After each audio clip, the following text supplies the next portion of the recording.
E aí, família, tá na hora das atualizações, né? Tá na hora do vídeo. Vamos lá. Casos de intoxicação alimentar aumentam no Japão, né, à medida que os consumidores baixam a guarda.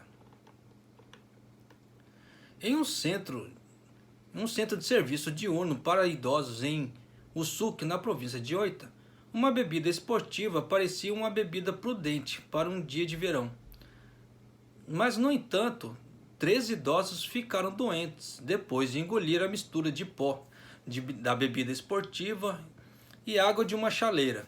Uma análise revelou que o cobre como é que fala assim, na parte de cima do cobre da chaleira, ou depósito em flocos de sais de cálcio que se acumulavam no fundo e nas laterais haviam se dissolvido na bebida e causado envenenamento agudo.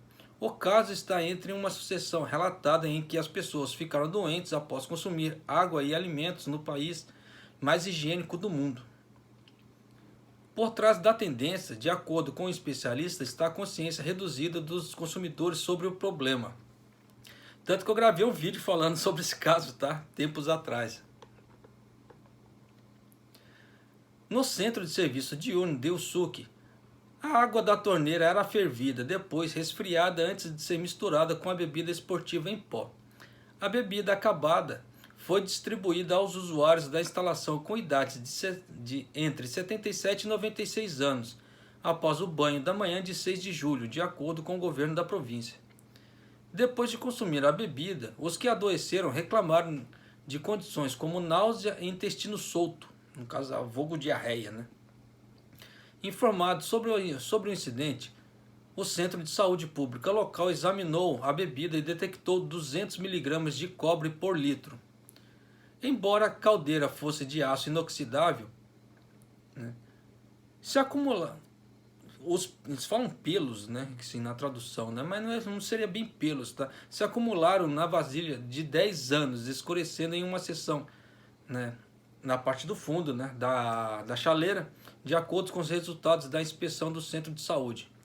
Acredita-se que uma pequena quantidade de cobre na água da torneira que se formou uma película, tá? Seria a melhor tradução, seria película da chaleira, tenha se dissolvido na bebida esportiva ácida. Quando aconteceu esse caso, tá? Foi logo após daquela enchente que teve em Kumamoto. O pessoal estava fazendo reconstruções, então juntou aquele mutirão de pessoas, você vê que até idosos foram ajudar, né? Aí depois, né, que passou essa parte uma certa hora da manhã ali, que a pessoa já estava fazendo, que no Japão eles falam que o quê? Fazendo um intervalo, um descanso, eles foram preparar isso, né? Aí nessa brincadeira toda deu isso aí. Koichiro Fujita, um professor emérito da medicina de Tóquio,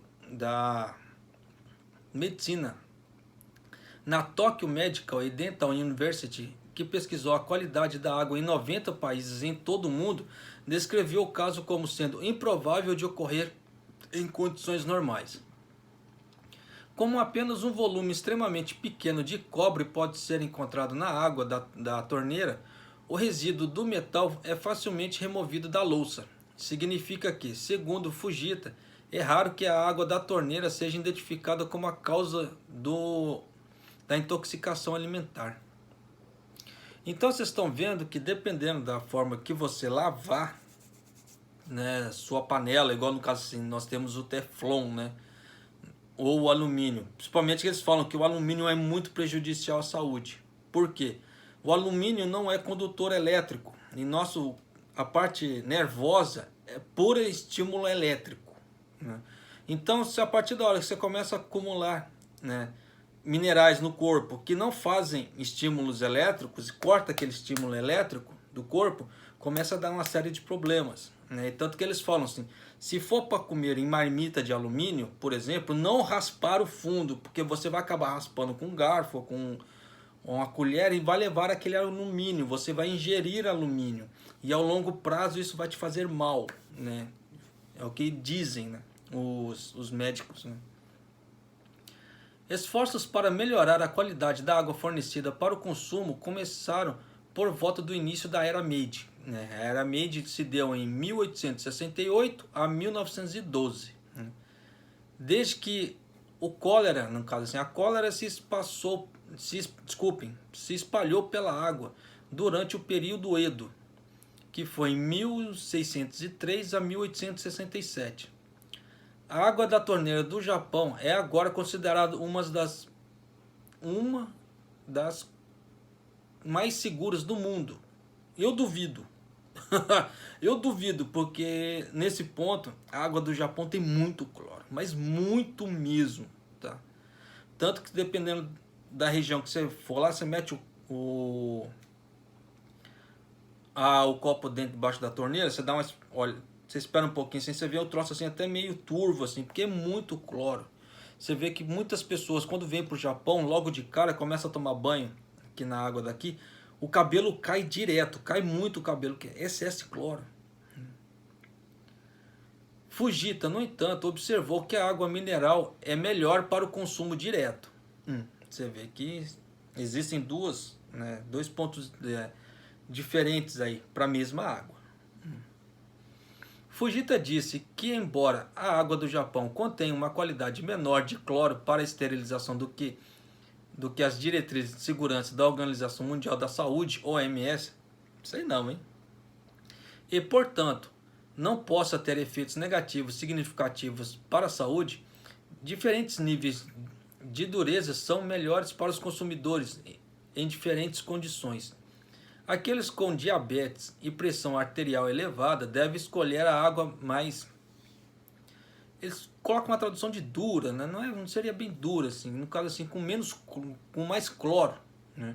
Enquanto a água com menos cloro é melhor para as crianças e outras pessoas, disse Fujita. Selecione, né, diferentes produtos de água, no caso assim, diferentes águas minerais, dependendo do seu estado, para controlar sua saúde. Pode-se facilmente sofrer de intoxicação alimentar quando as condições de saúde não são boas. Desculpem como é que se fala assim, esses entraves, porque as traduções acabam ficando meio confusas, aí você tem que fazer aquela correção assim de última hora. Tanto que nesse ponto eu uso filtro em casa, tá? Para mim não gastar aquele absurdo com água e ter que ficar carregando água, eu comprei um filtro. Aqui no Japão tem muito filtro para vender. Tem filtro de torneira, filtro de garrafa PET, né? PET é assim que eu falo assim, aquelas garrafas menores, quer ver? Assim, né? E eu tenho um filtro maior também que vai na geladeira. Por quê? Ele sai mais em conta do que você ter que ficar carregando garrafões de água e comprando garrafões de água. Além que você não sabe a procedência daquela água mineral, realmente, né? Então fica difícil. Então eu prefiro comprar um filtro e filtrar em casa, né? E por via da dúvida, também dependendo da situação, dar aquela fervida depois filtrada. E é o que eu costumo fazer em casa. Miso, vinagre, molho de soja e umeboshi eram tradicionalmente usados para impedir a proliferação de micro-organismos nos alimentos. Porém, atualmente diz-se que os consumidores têm pouca consciência da intoxicação alimentar. As pessoas têm menos consciência de como se protegerem, à medida de que os produtos com redução de sal são lançados em meio ao boom da saúde e sistemas de logísticas avançados são introduzidos. Makoto Kanauchi, professor de adaptação ambiental da Universidade de Miyagi. Os ingredientes recomendados por Kanauchi devem ser aquecidos e acrescentados miso e sal para evitar que os alimentos apodreçam durante o verão. Bom, isso aí eu falo para vocês que realmente apodrece muito rápido. Por quê? Olha só um exemplo que aconteceu aqui em casa. Minha esposa, ela fez uma panelada de carê, né? Ela falou assim, eu vou deixar aqui pra você, tá? Amanhã eu vou trabalhar, vou deixar aqui pra você. Eu falei, beleza. Só que não deixou dentro da geladeira, deixou em cima do fogão. Chegou no meio-dia do outro dia, na hora que eu fui ver o carê, tava cheio de bolor dentro. Isso que foi feito na noite anterior. Então você vê que embolorou assim, em questão de horas, né? Então realmente tem que tomar cuidado. De acordo com o Ministério da Saúde, 13 mil pessoas ficaram doentes depois de consumir alimentos no ano passado. Cerca de metade estava infectada com norovírus, mas muitas outras causas, também como bacilos, parasitas, produtos químicos, toxinas naturais, também foram detectados. Em particular, um parasita de peixe conhecido como anissax foi confirmado como causa de um número crescente de casos de intoxicação. A intoxicação alimentar também pode ocorrer mesmo quando se consome itens geralmente considerados seguros.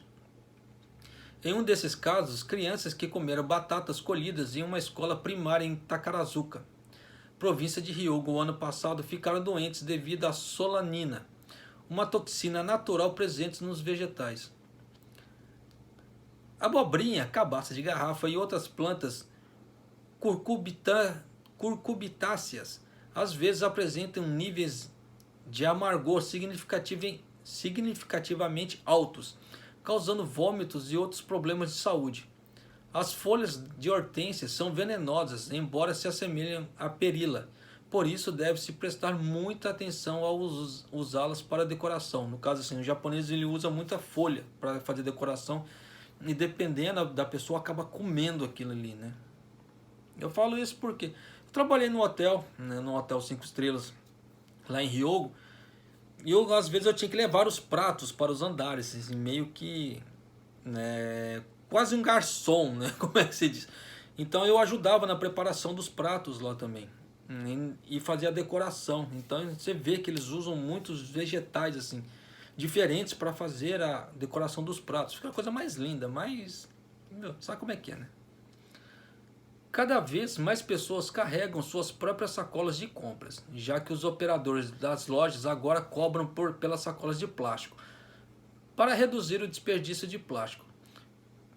Como a carne solta líquido e peixe também pode permitir a proliferação de bacilos que podem causar intoxicação. As sacolas de compras reutilizáveis devem ser lavadas com frequência. Kanauchi destacou que, à medida que os consumidores cada vez mais levam produtos alimentícios durante a nova pandemia de coronavírus, eles devem tomar precauções como não comprar em lojas que vendem alimentos ao ar livre por muitas horas em dias quentes. Porque realmente, dependendo da loja que você vai, tá, eles colocam expositores ali, né? Aí, independente de estar na sombra, tá um calor muito alto, né? Tanto que esse ano o Japão tá meio que batendo vários recordes aí nacionais de calor. Então, você vê que em época de coronavírus a coisa tá toda desregulada, né? Fora do normal. Mas vai fazer o que, né? Não tem muito jeito. Mas é isso aí, pessoal. Continue usando máscara. Lave as mãos e cuidado com a alimentação para evitar intoxicação alimentar, principalmente nessa época de calor extremo. Um abraço, até o próximo vídeo, até mais.